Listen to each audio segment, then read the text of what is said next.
aged male patient, not a known case of a diabetes mellitus and hypertension, was apparently normal 2 months back, presented with a gradually increasing a soft, painless globular swelling in the left upper arm.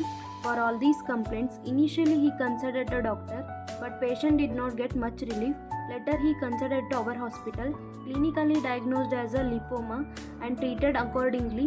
Patient got 100% relief after excision of a lipoma.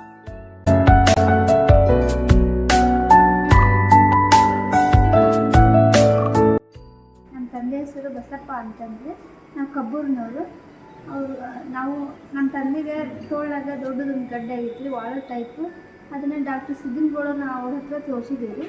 ಅವರು ಮೆಡಿಸಿನಿಗೆ ಕರ್ಗಂಗಿಲ್ಲ, operation ಮಾಡಬೇಕು ಅಂತೇಳಿ ಹಾವೇರಿ ಒಳಗೆ ಶ್ರೀ ಸಿಂದಗಿ ಶಾಂತವೀರೇಶ್ವರ ಆಯುರ್ವೇದಿಕ್ ಕಾಲೇಜ್ನಾಗ doctor Shivananda Kembhavi ಅವ್ರನ್ನ ಭೇಟಿಯಾಗಿ ನೋಡ್ರಿ ಅಂದರು. ಒಂದು ಸರಿ ಬಂದು ತೋರಿಸಿದ್ರಿ. ಅವರು ಎಲ್ಲ ನೋಡಿ ಚೆಕ್ ಮಾಡಿ ಮೆಡಿಸಿನ್ ಕಡಿಮೆ ಆಗಂಗಿಲ್ಲ ರೀ, ಆಪ್ರೇಷನ್ ಮಾಡಲೇಬೇಕು ಅಂದರು. ನಾವು ಮತ್ತೆ ಆಪ್ರೇಷನ್ ಮಾಡಿಸಿದ್ದೀವಿ ರೀ. ಅವರೇ ಮಾಡಿದ್ರು, ಡಾಕ್ಟ್ರ್ ಶಿವಾನಂದ ಅವರು, ವಿಷ್ಣುಗೌಡರು, ದೀಪಾ ಮೇಡಮ್ ಅವರು ಎಲ್ಲರೂ ಸೇರಿ ಮಾಡಿದ್ರಿ. ಅದು ಗಡ್ಡೆ ಎಲ್ಲ ತೆಗೆದ್ರಿ. ಈಗೆಲ್ಲ ನಮ್ಮ ಅಪ್ಪಾಜಿ ಆರಾಮದ.